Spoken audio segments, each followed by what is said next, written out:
ಪಹಲ್ಗಾಮ್ನ ದಾಳಿಗೆ ಹಮಾಸ್ ಉಗ್ರರ ಪ್ರೇರಣೆ ಇತ್ತಂತೆ ಇವರಿಗೆ, ಈ ಕೇಡಿಗಳಿಗೆ, ಈ ನರ ರಾಕ್ಷಸರಿಗೆ ಅಂತ. ಮನುಷ್ಯ ರೂಪದ ರಾಕ್ಷಸರವರೆಲ್ಲರೂ ಕೂಡ ಹಮಾಸ್ ಉಗ್ರರು ಯಾವ ತಂತ್ರವನ್ನು ಬಳಸ್ತಾ ಇದ್ರಲ್ಲ, ಈ ತಂತ್ರ ಬಳಸ್ಕೊಂಡು ಪಾಕ್ ಉಗ್ರರು ಈ ಕೃತ್ಯ ಎಸಗಿದ್ದಾರೆ ಅಂತ.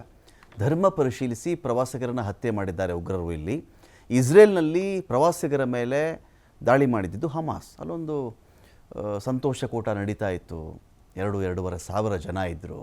ಏಕಾಏಕಿ ಅವ್ರ ಮೇಲೆ ಇಳಿದಂಥವರೇ ಮನಸೋ ಇಚ್ಛೆ ಗನ್ ಫೈರ್ ಓಪನ್ ಮಾಡಿದರು.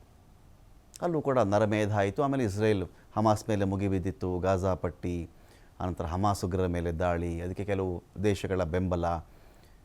ಸಮಸ್ಯೆ ಏನು ಅಂತ ಹೇಳಿದ್ರೆ, ಎಲ್ಲಿ ಯಾವತ್ತೇ ಏನೇ ದಾಳಿ ಆದರೂ ಕೂಡ ಯುದ್ಧ ಸೈನಿಕರ ನಡುವೆ ಮಾತ್ರ ಆಗಬೇಕು. ರಷ್ಯಾ ಯುಕ್ರೇನ್ ಮೇಲೆ ಮಾಡಿದ್ರು, ಯುಕ್ರೇನ್ ರಷ್ಯಾ ಮೇಲೆ ಮಾಡಿದ್ರು ಕೂಡ ಸೈನಿಕರು ಯುದ್ಧ ಮಾಡಿಕೊಳ್ಳಿ. ಅವರಿಬ್ಬರು ಟ್ರೈನ್ಡು. ಇವನು ಶಕ್ತಿ ಇದ್ದರೆ ಇವನು ಗೆಲ್ತಾನೆ, ಅವನು ಶಕ್ತಿ ಇದ್ದರೆ ಅವನು ಗೆಲ್ತಾನೆ. ಈ ಬಡಪಾಯಿ ಜನ ಇದ್ದಾರಲ್ಲ, ಬಡಪಾಯಿ ಪ್ರಜೆಗಳಿದ್ದಾರಲ್ಲ, ಇವ್ರ ಮೇಲೆ ದಾಳಿ ಮಾಡಬಾರ್ದು.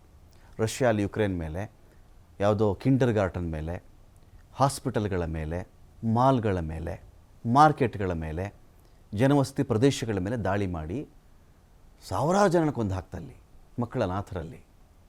ಉಕ್ರೇನ್ ಕೂಡ ದಾಳಿ ಮಾಡಿದೆ ರಷ್ಯಾದ ಮೇಲೆ. ಇಲ್ಲಿ ನೋಡಿ, ಪ್ರವಾಸಿಗರಿದ್ದಾಗ ಅತಿಥಿಗಳವರು. ಅತಿಥಿ ದೇವೋ ಭವ, ಈ ನೆಲ, ಈ ಮಣ್ಣು ಹೇಳ್ಕೊಟ್ಟಂಥ ಪಾಠ ಅದು. ಅತಿಥಿ ದೇವೋ ಭವ. ನೋಡಪ್ಪ, ನಿನ್ನ ಮನೆಗೆ ದೇವರೇ ಬಂದು ಊಟ ಮಾಡೋಕ್ಕಾಗಲ್ಲ, ದೇವರೇ ಬಂದು ನಿನ್ನ ಸತ್ಕಾರವನ್ನು ಸ್ವೀಕರಿಸೋಕ್ಕಾಗಲ್ಲ.